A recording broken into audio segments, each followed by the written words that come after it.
बकरी और लालची शेर। लंबी कहानी। बहुत समय पहले एक विशाल और घने जंगल में एक बहुत ही चालाक और बलवान शेर रहता था। उसका नाम शूरवीर था। शूरवीर जंगल का राजा था और सभी जानवर उससे डरते थे। शूरवीर को अपनी ताकत पर बहुत घमंड था और वो अक्सर छोटे और कमजोर जानवरों को परेशान करता था। उसी जंगल में एक छोटी सी नदी के पास एक समझदार और बहादुर बकरी रहती थी। उसका नाम बबली था। बबली बहुत ही शांत स्वभाव की थी, लेकिन वो बहुत बुद्धिमान थी। एक दिन शूरवीर को बहुत भूख लगी थी। वो शिकार की तलाश में घूम रहा था। घूमते घूमते वो नदी के किनारे आ गया। उसने देखा कि बबली घास चर रही है। शूरवीर ने सोचा, वाह, आज तो मुझे बिना मेहनत के ही खाना मिल गया। वो धीरे धीरे बबली के पास गया और दहाड़कर बोला, बकरी, आज मैं तुम्हें खाऊंगा। बबली ने डरने का नाटक किया और कांपते हुए बोली, हे शेर राजा, आप मुझे खा सकते हैं, लेकिन मुझे एक बात का दुख है। शूरवीर ने पूछा, क्या बात है? बबली ने कहा, कल ही मेरी दादी ने मुझे एक सपना सुनाया था। उन्होंने कहा था कि अगर कोई शेर मुझे खाएगा तो वो बहुत शक्तिशाली हो जाएगा, लेकिन अगर वो मुझे मारकर मेरी हड्डियों को जंगल के सबसे ऊंचे पहाड़ की चोटी पर रखेगा तो वो दुनिया का सबसे शक्तिशाली जानवर बन जाएगा और उसे कोई भी नहीं हरा पाएगा। शूरवीर ये सुनकर खुश हो गया। उसने सोचा, मैं तो पहले से ही शक्तिशाली हूं, लेकिन अगर मैं दुनिया का सबसे शक्तिशाली जानवर बन जाऊं तो कितना अच्छा होगा।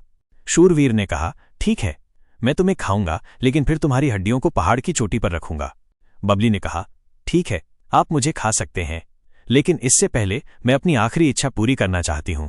शूरवीर ने पूछा, तुम्हारी आखिरी इच्छा क्या है? बबली ने कहा, क्या आप मुझे थोड़ी देर के लिए नदी के किनारे खेलने देंगे? शूरवीर ने सोचा, मैं इसे खा तो लूंगा ही, तो इसकी आखिरी इच्छा पूरी कर देता हूं। उसने बबली को खेलने की इजाजत दे दी। बबली नदी के किनारे खेलने लगी। वो एक बार पानी में कूदती, फिर बाहर आती और फिर जोर जोर से हंसने लगती। शूरवीर ने पूछा, तुम इतनी खुश क्यों हो?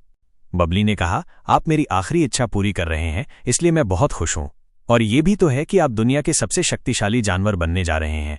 शूरवीर को बबली की बातों पर यकीन हो गया। उसे लगा कि वो सच में दुनिया का सबसे शक्तिशाली जानवर बनने वाला है। कुछ देर बाद बबली ने शूरवीर से कहा, अब मैं तैयार हूं, आप मुझे खा सकते हैं। शूरवीर ने बबली को खा लिया। फिर उसने उसकी हड्डियों को जंगल के सबसे ऊंचे पहाड़ की चोटी पर रखा। उसने सोचा, अब मैं दुनिया का सबसे शक्तिशाली जानवर बन गया हूं। अगले दिन शूरवीर बहुत भूखा हुआ, लेकिन उसे कोई भी जानवर नहीं मिला। वो अपनी गुफा में लौट गया और अगले दिन फिर से शिकार के लिए निकला। फिर भी उसे कोई शिकार नहीं मिला। कुछ दिनों तक ऐसा ही चलता रहा। शूरवीर को कुछ भी खाने को नहीं मिला। उसे अपनी गलती का एहसास हुआ। उसने सोचा, मैं बहुत लालची था। मैंने बबली को खाने के लालच में अपनी मेहनत का काम छोड़ दिया। वो समझ गया कि बबली ने उसे बेवकूफ बनाया था। कहानी की सीख। ये कहानी हमें सिखाती है कि लालच हमेशा बुरा होता है। हमें अपनी बुद्धि का उपयोग करना चाहिए और किसी पर भी आसानी से भरोसा नहीं करना चाहिए।